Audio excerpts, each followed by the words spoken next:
per noi il Veneto è centrale. Allora la battuta finale è questa: noi vinceremo con un 7-0 e il Veneto sarà il nostro golden goal, va bene?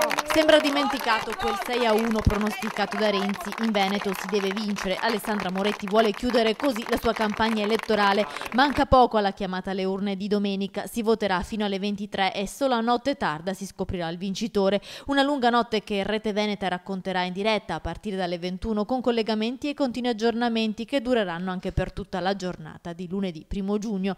Oggi intanto ultime battute prima del silenzio elettorale che scatterà a mezzanotte. La candidata democratica è arrivata in Piazza della Frutta a Padova per incontrare i suoi sostenitori prima dell'appuntamento questa sera a Vicenza, sua città natale, per l'ultimo comizio. Noi dobbiamo ripartire, i veneti hanno il diritto di riprendersi il futuro che meritano. Nella giornata in cui la Presidente della Commissione Antimafia Rosy Bindi rende nota la lista degli impresentabili, ovvero i candidati sconsigliati, Moretti dice di non aver mai temuto nulla. In Veneto il Partito Democratico e la mia coalizione abbia dato una prova straordinaria di onestà.